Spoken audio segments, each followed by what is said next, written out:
Saturday the 29th of June, and welcome to our Saturday evening news. It's just past 6 o'clock, and in the news this week, a serious accident happened on Weymouth Esplanade yesterday outside the Nook Bar. Emergency services received a report at approximately 12:20 that a car had mounted the pavement and crashed into the open air seating area outside the bar on Weymouth seafront. 2 ambulances attended, and the air ambulance also landed on the beach. Dorset and Wilts Fire and Rescue Service have secured the canopy over the seating area, which had been damaged in the crash. 2 people received serious injuries in the crash and were taken to hospital. Dorset Police closed the Esplanade from the King statue to the pavilion to allow the emergency services to carry out their work, and part of the road reopened a little before 3 p.m. Eyewitnesses reported hearing a big crash and screaming when the car hit the tables and then the railings. The RNL line made an announcement on the beach public address system saying that they advised people not to enter the water as the ongoing incident the lifeguards were involved in, and therefore not currently available to watch the beach area. Now, visits to the NHS website, heat exhaustion advice pages have more than doubled this week as temperatures surged across the country. The warm weather comes at the same time as the NHS is facing major disruption, with junior doctors launching industrial action for a period of 5 days running up to the 2nd of July. A yellow heat alert covering most of the country came into force on Monday, and since then the number of people seeking advice on coping with hot weather has rocketed. Figures from NHS England show that on the 24th and 25th of June there were 28,116 visits to the heat exhaustion page, compared to 13,598 over the previous weekend, the 22nd and 23rd of June.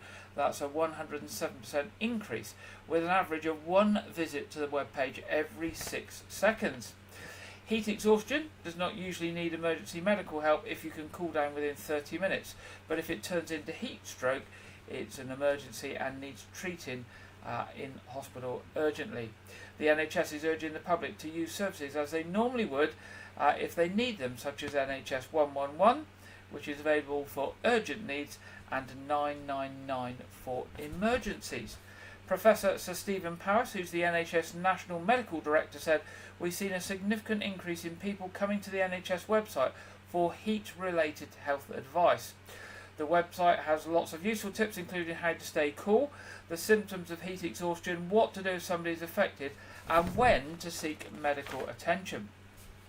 Warmer weather, along with the latest round of industrial action, will put extra pressure on the NHS service and make the next few days very difficult. People should continue to use 999 for life-threatening emergencies and NHS 111 via the NHS app, online or by phone for other health concerns. Now, signs for heat exhaustion include tiredness, dizziness, headaches, feeling sick, sweating or clammy skin, cramps, fast breathing or heartbeat, high temperature, and being very thirsty and feeling weak. If someone is showing signs of heat exhaustion, they need to be cooled down and given plenty of fluids. The NHS advises moving them to a cool place, removing unnecessary clothing, giving them a rehydration drink or cool water, and cooling their skin with water, a fan or cold packs wrapped in a cloth. If the condition doesn't start to improve after 30 minutes of resting in a cool place, then you should call 999. Now, to prevent heat exhaustion or heat stroke, you should drink more cold drinks, especially if you're active or exercising, and if you're on the beach, of course, sitting in the sun. Wear light coloured loose clothing. Avoid the sun between 11 a.m. and 3 p.m. Avoid excess alcohol. Avoid extreme exercise. And if you're inside, close curtains and windows if it's hot outside. Now, some changes are about to happen to library opening times in the local area. Now, when Dorset Council developed their library strategy, they asked communities when they wanted libraries to be open. Based on feedback and identified community needs, the library opening hours have been updated. These new hours were adopted and published last July and will come into force on Monday the 1st of July. That's this coming Monday. The activities and events timetables will also be updated to align with these new hours. While some libraries may see a bigger change than others, overall they have been able to keep almost the same number of weekly staffed hours across the library network, That's 630 hours instead of 631 hours. Although there are changes to opening hours in many libraries, library opening hours are more consistent across the network, making it easier for customers to know when their libraries are available. There will be no reduction in the service provided, and all previous services, information and support will continue to be available. Customer-facing roles have been updated to reflect new modern ways of working and customer expectation. And following consultation with employees and union representatives, roles will now incorporate elements of dealing with wider Dorset Council inquiries from customers and delivering library services out in the communities, improving access to council services for Dorset residents. The impact of the transformation journey has been carefully considered at every stage of the process. The new staffing structure presented fresh opportunities for all to apply for roles across multiple work areas and locations. The flexibility in the choice of roles and updated working patterns is considered to be positive. Now you can find out more about new opening hours and read the full strategy if you want by visiting the library pages of the Dorset Council website. So if you put into Google Dorset Council and libraries, you will get that information. But I'm just going to tell you the opening hours for Wyke Regis, Portland and Weymouth libraries, just so you can see if you're affected if you normally visit your library. So we'll start with Wyke Regis first. Opening hours for Wyke Regis Library from Monday are Mondays at midday to 6 p.m, closed all day Tuesday, Wednesday 2 p.m. to 5 p.m, Thursday 10 a.m. to 1 p.m, Friday 10 a.m. to 1 p.m, Saturday 10 a.m. to 1 p.m, and closed on Sunday. Portland opening hours are Mondays 10 a.m. to 5 p.m, Tuesday 10 a.m. to 5 p.m, closed on Wednesday, Thursday 10 a.m. to 5 p.m, Friday midday to 6 p.m, and Saturday 10 a.m. to 1 p.m. And the main Weymouth Library in the town centre, Monday 10 a.m. to 5 p.m, Tuesday 10 a.m. to 5 p.m, Wednesday 10 a.m. to 5 p.m, Thursday 10 a.m. to 6 p.m, Friday 10 a.m. to 5 p.m, and Saturday 10 a.m. to 4 p.m. Again, if you want those information again, pop on to Dorset Council Libraries via a search on Google, and you'll get all of the times of all of the libraries across Dorset available to you on the website.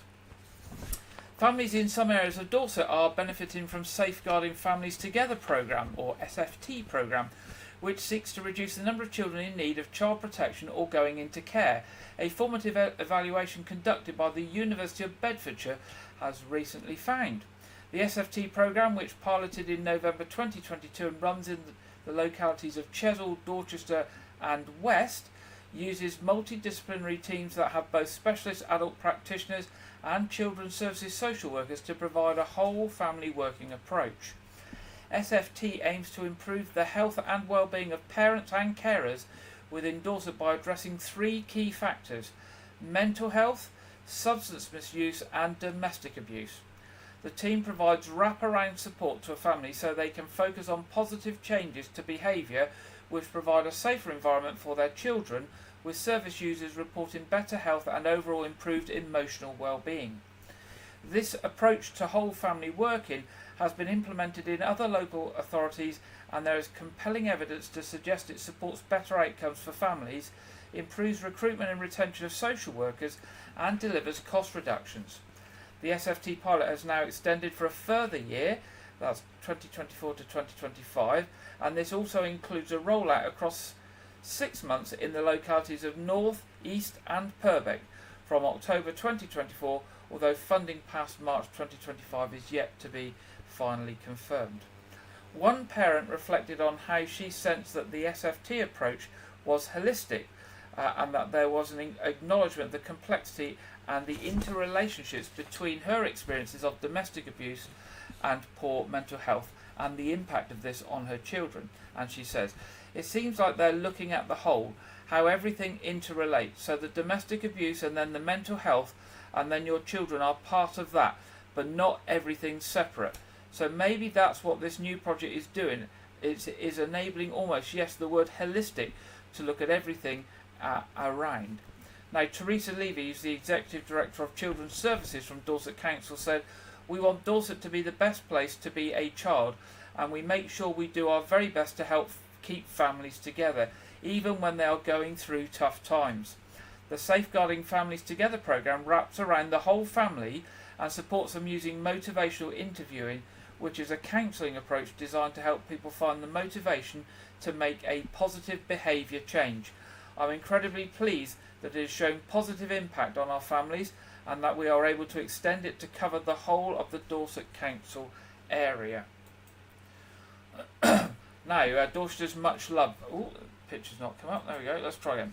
Dorchester's much loved colourful hanging baskets have returned to the heritage lamppost in South Street following significant investment by the Town Council, with additional support from Dorchester Bid, which helped cover the costs of the vibrant plants. The Council gives special recognition to the Outdoor Services team for their dedication to the project. They will be responsible for watering and maintaining the hanging baskets throughout the summer, ensuring the town centre remains a delightful site for residents and visitors alike. Councillor Robin Potter, who's the Mayor of Dorchester, said the return of the hanging baskets to South Street brightens up the area by giving splashes of vibrant colour as people go about their business.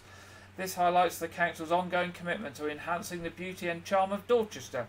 We are grateful to Dorchester Bid for their financial support and to our Outdoor Services team for their hard work in watering and maintaining these lovely displays. Now we turn to this week's appeals from Dorset Police. Police officers are appealing for witnesses or anyone with information to come forward following a burglary in Weymouth. Between 2:45 a.m. and 3 a.m. on Thursday the 20th of June, two men boarded the TS Jack Petchey training ship, which was moored outside the Harbour Master's office in Weymouth Harbour. It is reported that 2 laptops were taken. Police Constable Anthony Frost of Weymouth Police said, "We are investigating this burglary and I'm keen to hear from anyone with information that might assist our inquiries. I would urge anyone who witnessed suspicious activity in the area or any motorists who may have captured any relevant dashcam footage to please get in touch." Excuse me. Officers are also appealing for witnesses or anyone with information to come forward for an attempted burglary in Weymouth. Dorset Police received a report at around 2:40 p.m. on Wednesday the 19th of June that 2 men were trying to gain entry to an address in Great George Street. When seen by a member of the public, the 2 men made off from the scene. Damage was caused to the door of the property, but it is not believed that entry was gained. One of the men is described as wearing a black jumper with a white t-shirt underneath and blue jeans. The other was wearing a grey jumper with a light-coloured bucket-style hat. Both men had blue medical-style face masks on. Police Constable Chloe Seward of Weymouth and Portland Police said, "We are carrying out inquiries to identify the 2 men involved, and I would urge any witnesses or anyone with information that might assist our investigations to please contact us." And finally from Dorset Police this week, detectives are investigating the death of a man at a holiday park near Dorchester and are appealing for anyone with information to come forward. Dorset Police received a report at 12:27 a.m. on Sunday the 23rd of June, raising concerns for the welfare of a man believed to be in Heron Lake at Warmall Holiday Park in Crossways. Emergency services attended, and with the assistance of the fire service, a man was located in the water. Very sadly, the man, aged in his 70s, from the Birmingham area, was subsequently pronounced dead at the scene. Following inquiries, a man and woman, both aged in their 50s and from Birmingham, were arrested on suspicion of murder. The woman was also arrested on suspicion of perverting the course of justice. The man who died and the individuals who have been arrested are known to each other. Investigators leading the inquiries have commented, "We are carrying out extensive inquiries in the area and the holiday park, and a cordon has been put in place as we conduct our investigations. I'm keen to hear from anyone who witnessed or heard anything suspicious in the area during the evening of Saturday the 22nd of June into the early hours of Sunday the 23rd of June. Now, if you've got any information on this incident, this murder inquiry, or any of those, the burglary or the attempted burglary, you are asked to contact Dorset Police on the usual number, 101, or if you wish to give information anonymously via the Crime Stoppers charity on 0800 555 111. That's 0800 555 111. Now, with the general election taking place across the country this coming week, that's Thursday, remember, 4th of July, excuse me, residents are encouraged to take part in the democratic process and make their voices heard. All eligible voters will have received their polling cards or voter pack for postal votes by now. And however you decide to vote, make sure you have your say. The polling stations will be open on Thursday from 7 a.m. to 10 p.m. and voters are reminded they must use the polling station named on their polling card. If you're heading to a polling station, please don't forget also that you need to bring valid photo ID. Remember that first started at the last election that we had in the area and is now a legal requirement that all people voting must have valid photo ID. Now, various forms of photo ID are acceptable, including a photo driving licence, passport, older person's bus pass, a blue badge or a disabled person's bus pass. The full list can be found online by searching for voter photo ID. Residents can use an expired ID such as an out-of-date passport as long as the photograph is still a good likeness. Polling station staff will be located inside the polling station and will be wearing badges marked either presiding officer or poll clerk. And if you need any help, ask one of those people wearing those official badges. Polling staff will be happy to assist anyone to cast their vote and to explain how to do so. People who are registered to vote by post can't vote in person at a polling station and are reminded to use a Royal Mail letterbox for posting your vote back, and also a reminder to get them in. If you haven't done, suggest you get them in now so that they get back in time to be counted on Thursday so that your vote counts. Now, if for any reason you have a postal vote and you feel it's too late to do it, or you finally remember on Thursday you haven't done it, you can go along to a polling station. You can complete a special form if you let them know at the polling station, and you will be able to exercise your vote. But you need to take that pack with you and obviously your ID, and you need to speak to the polling station staff, and I believe there is a form that you need to fill in to explain why you haven't exercised your postal vote and why you want to do it in person.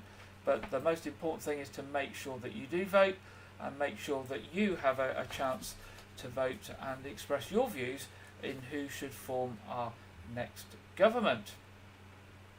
Now, a big family day of fun is returning to Dorset. The Family Fun Day is set to take place at Weymouth Rugby Club in Monmouth Avenue on Sunday, July the 14th from midday to 7 p.m. The event is organised by Carolyn Lampard on behalf of Weldmar Hospice Care. Weldmar Hospice Care, as we all know, is Dorset charity providing free specialist end-of-life care for adults with a life-limiting illness, and also, most importantly, support for their loved ones in the community, at home and in the hospice. Caroline said, "I have my own home help business, which means I have done a lot of end-of-life care, which made me realise how truly amazing Weldmar are, and they need a lot of support to keep going. It all came about because I was doing a fundraising walk of the Sahara Desert, and rather than just asking people to sponsor me, I decided to do some fundraising events. And because of the success of the first year, the rugby club asked me to come back the following year." Now, this year's Family Fun Day will have plenty of entertainment on offer, including a fun fair, lots of sports day events like the three-legged race and egg and spoon race, as well as raffles and tombolas. I think there's over 30 different stalls already booked for this event. Portland alpacas will be there, and kids and adults alike will be able to walk one of the alpacas around the grounds. There will also be live music from local duos Fleur and Toby and Milk and Two. If you want more information, you can pop onto Facebook and search for Family Fun Day Weymouth Rugby, and you will get to the specific Facebook page. So that's on Facebook this time, Family Fun Day Weymouth Rugby, and that will take you to the Facebook page. Now, a sports club has made a generous donation to a youth organisation in Weymouth in honour of a beloved club founder who recently passed away. Steps Club for Young People, based in Chickwell Road, has been presented with a cheque for £412.37 by the Wyke Table Tennis Club. John Southway and David White started Wyke Table Tennis Club 25 years ago at the Wyke Regis Community and Sports Association in Rymead Lane, with the support of Norman and Anne Morris. Mr Southway sadly passed away on May the 24th this year, and his fellow club founder has paid tribute to his great friend. David Wyatt said, "John's death is a sad loss. He was a great friend and a truly good man who played table tennis into his 80s. Our thoughts are with his family, his friends and all those who played with him over the years, who will all remember him." At its peak, the club had 4 league teams based in Wyke. Mr. White added, "COVID spelt the beginning of the end for the club, and with the dwindling numbers it was decided to close the club and sign off the accounts. As we had enjoyed our matches with Steps led by Tom Lane over the years, we decided that they should receive the sum of £412.37 to support their excellent work." Now, 4 tables remain at the Wyke Regis Community and Sports Association. If anyone wished to restart an evening table tennis, it would be made by arrangement with Wyke Regis Community and Sports Association.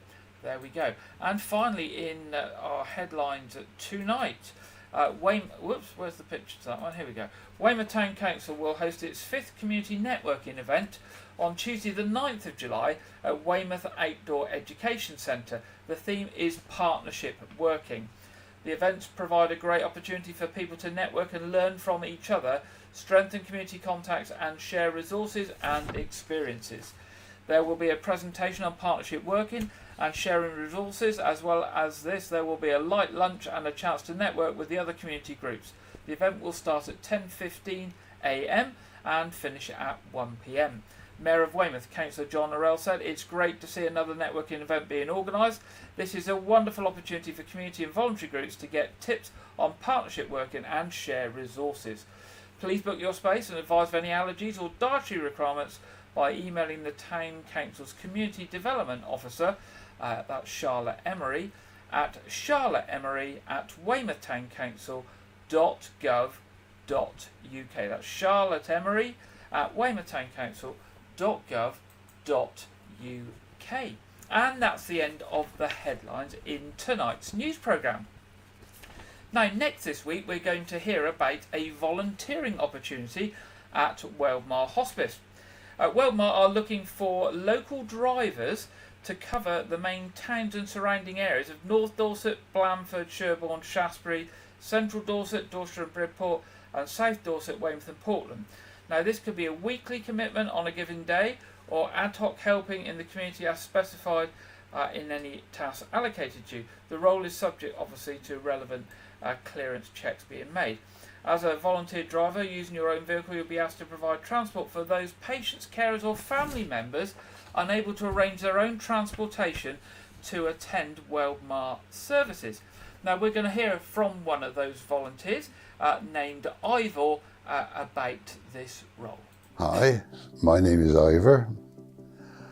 I am a Weldmar Hospice Care volunteer driver. I pick people up from their homes and take them to the inpatient unit for well-being sessions and counselling, then return them home afterwards. I find it very satisfying knowing I am making a difference for someone who otherwise would have no means of getting to the inpatient unit, plus this helps me keep active. All staff and nurses are lovely and make everyone in their care feel at home and special, and treat them with respect and dignity. If you have a few hours a week to spare, then come and join us. Weldmar Hospice Care needs you. There we go, that's Ivor talking about being a volunteer driver for Weldmar Hospice Care. Now, you can get out-of-pocket expenses to cover your fuel, etc. You must obviously conform with DVLA requirements. There's no maximum age limit, and even giving a few hours can make a difference. So if you pop along to the Weldmar Hospice Care website at www.weldmarhospicecare.org and look under the jobs section for volunteer driver, it will tell you all about the role and what you need to do and how to get in touch. Now, staying with the theme of volunteers, we're also going to hear from another local organisation tonight, Chesil Sailability, a local organisation that gets disabled people or people with other access issues onto the water. to experience the freedom of the fresh air, the sea, to see the occasional dolphin, etc. Now, because Chesil Sailability is so successful and it's increasing its fleet of boats, and there's even more people that want to get on the water, and it has quite a long waiting list, it is looking for some new volunteers to add to its very good set of volunteers it's already got that give up time week in, week out, so that it can offer more services to more people to get even more out sailing over the summer months. So here we go. Now, this film was actually done by me for Chesil Sailability, so it will be my voice you'll hear, but this short film will give you a little idea about Chesil Sailability and volunteering with them. Chesil Sailability is a non-profit organisation based at the Weymouth and Portland National Sailing Academy that provides sailing opportunities for people with disabilities to sail, either for fun, to learn to sail, or to progress to sailing competitively. Sailing gives people the opportunity to take part in a healthy, sociable and outdoor activity and provides a freedom on the water regardless of any limitations. The Chesil Sailability programme aims to make sailing accessible to everyone, regardless of their physical or cognitive limitations. Participants are paired with experienced sailors who help them navigate the waters safely and confidently. Sailability offers a range of adaptive equipment and boats to accommodate different needs, ensuring that everyone can enjoy the thrill of sailing. For many, the experience of gliding across the water, feeling the wind in their hair and hearing the waves against the hull of the boat is empowering and liberating. It allows them to break free from the constraints of their disabilities and embrace a sense of freedom and independence that they may be lacking in other aspects of their lives. They may even be the occasional dolphin to see while sailing in the waters of Portland Harbour. To meet an increasing demand to get more people sailing, Chesil Sailability is currently looking for more volunteers to join our team and to help run our sessions. Whether you're an experienced sailor, safety rib operator or first aider, or whether you'd like to learn one of these roles, we would love to hear from you. We would also like to hear from those who do not want to go on the water but may be interested in volunteering in a reception role or to help get our sailors kitted up ready for their session. At Chesil Sailability there are lots of different volunteering roles, and if you would like to help us to make sailing accessible to everyone, irrespective of ability, physical or mental disability, we would love to hear from you. To find out more, drop us an email at info@chesilsailability.org.uk or call us on 07543 656 390. We look forward to hearing from you.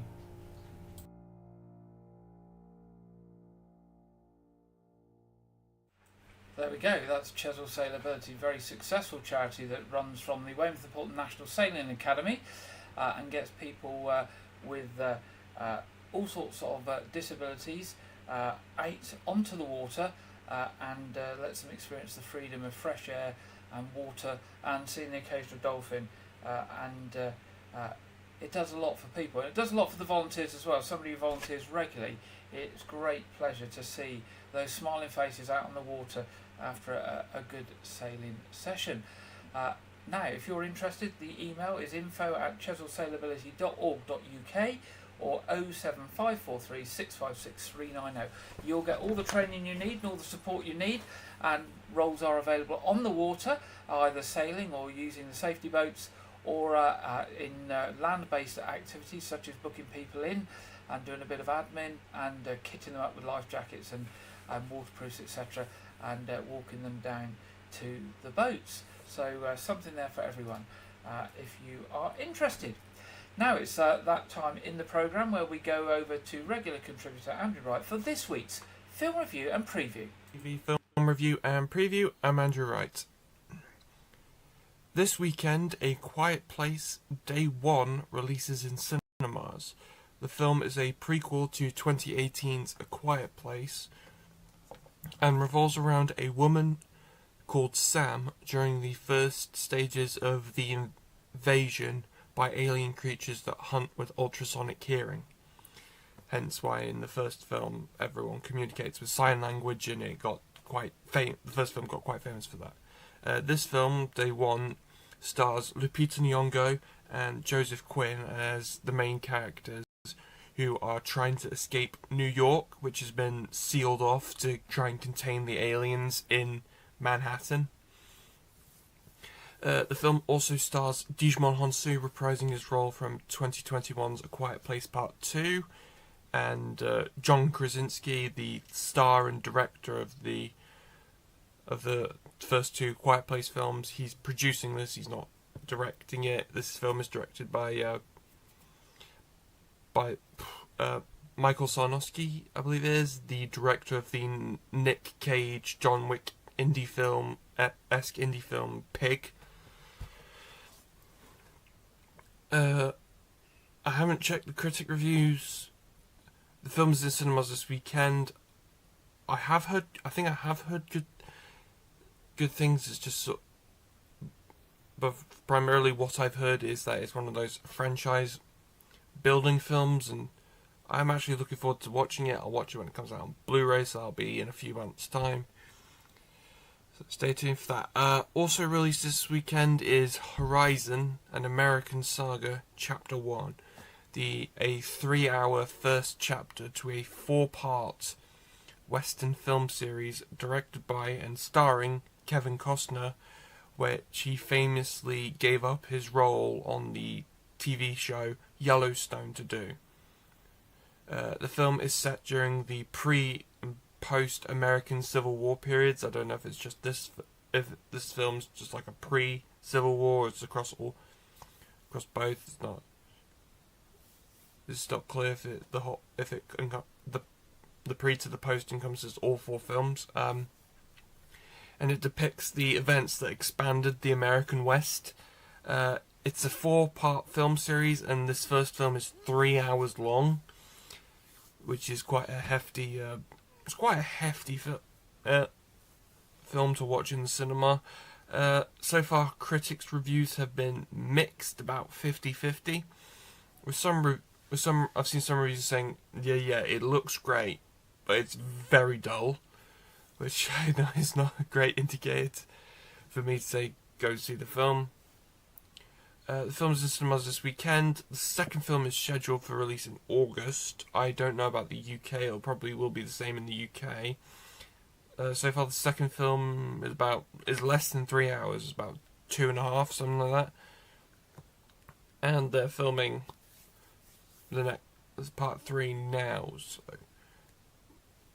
But yeah, there was quite a lot of controversy when these films were announced, because Kevin Costner burned quite a few bridges to do them. That's all I have for this week, but be sure to check back next week, where I'll be reviewing the home video release of Kung Fu Panda 4. Now back to Gary in the studio. Thank you very much, Andrew. It's now time to go over to the Met Office for the weekend weather forecast and see what the weather is in store for us. And this week we are joined by Craig Snell. Hello there, welcome to your latest Met Office weather forecast. Well, this weekend most of us should see some sunshine, but there's also a little bit of rain around.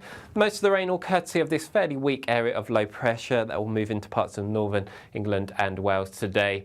But either side of it, there should be some decent spells of sunshine, and actually for most, Sunday offers a fairly dry picture, but you can see further weather fronts waiting in the Atlantic for the start of next week. So back to the here and now, you can see this area of cloud and rain across parts of northern England and Wales. That may well just spread into parts of the Midlands too come at the end of the afternoon. Either side, as I mentioned, plenty of sunshine. However, the far north of Scotland, still quite blustery here, with some frequent showers coming and going. But in the sunshine, especially across the south, feeling very warm, highs reaching around 24 or 25 degrees. Into this evening, this area of cloud and rain gradually works its way south-eastward, so it will cheer up for a time before sunset across parts of Northumberland and Cumbria. And as that area of cloud and rain tracks its way south-eastwards, it does weaken, so very little rainfall actually expected across the far south of the country. To the north of it, still some blustery showers across parts of Scotland. Driest weather by the end of the night across parts of northern England and into Northern Ireland. Under the clear skies, feeling a little bit fresh.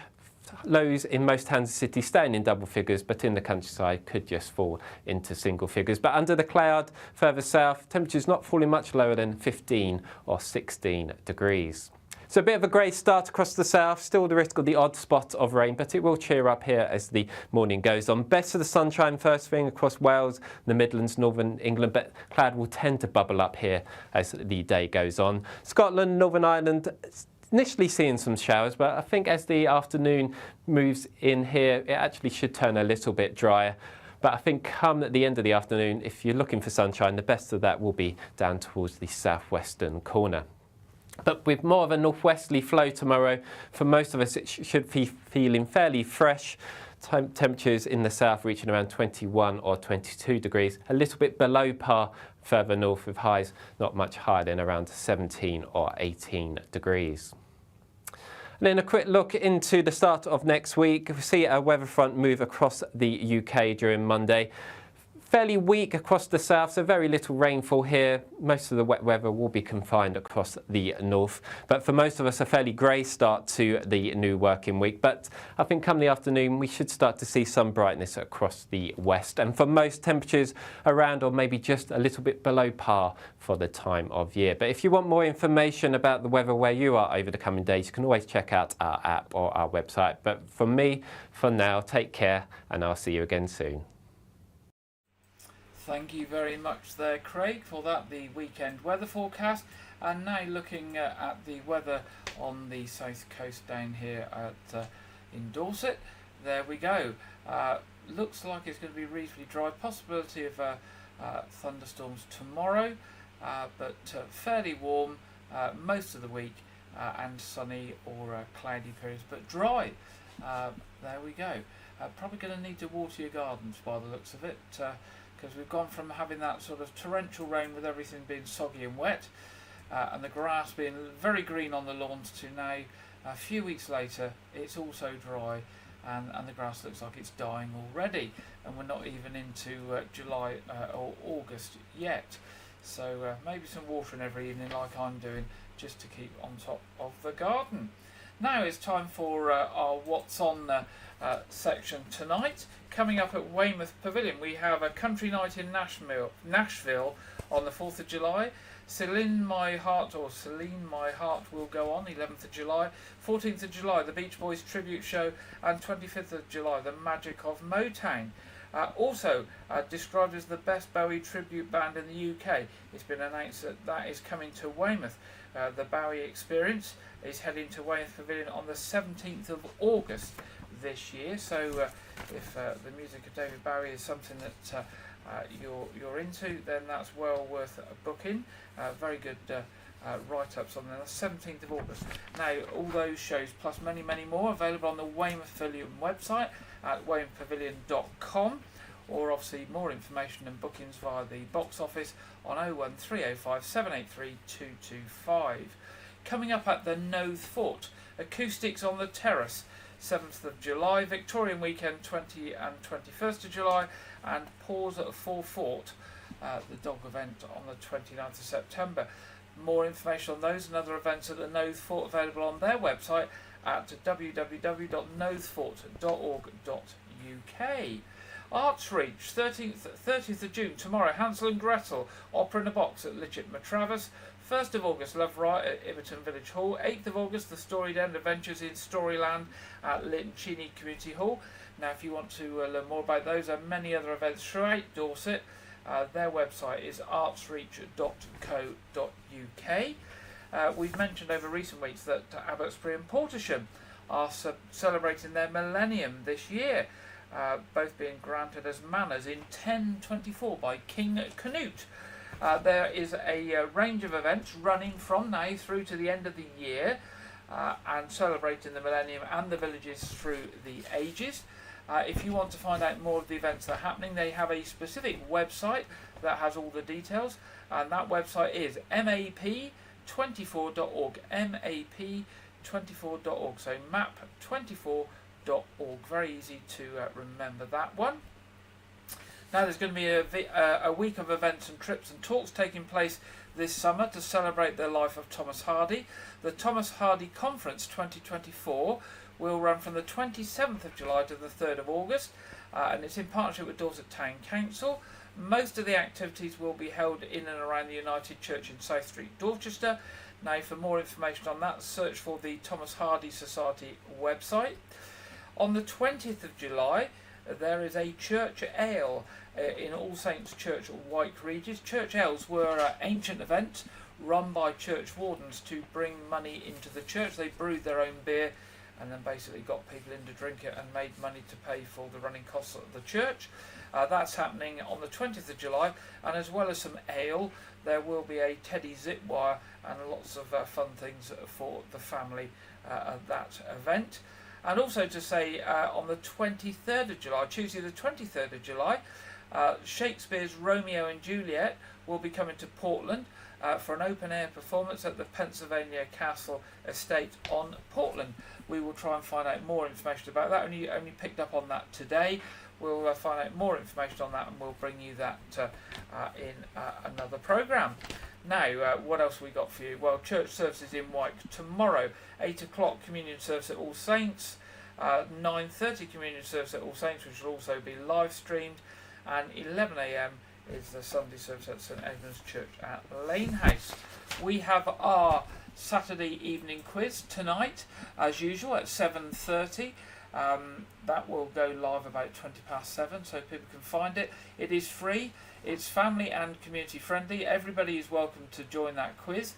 No catch, it is absolutely free and just there for fun for anybody who doesn't want to sit and watch the TV. And we have our regular people that come along, but each week we have new people as well, so do join us if you'd like to. You'll be made most welcome. And that's really it for this week's programme. Of course, if you've got any news, events or information for us that you'd like us to share with the community in White Regis, Weymouth and Portland, South Dorset and beyond, then please do drop us a line. Our email address is on screen, and as ever it's news@whiteregis.tv, news@whiteregis.tv. We would love to hear from you. That brings us to the end of this week's programme. I hope you have a lovely weekend and a nice week ahead, and we will be back with you next weekend. Have a good weekend. Good night.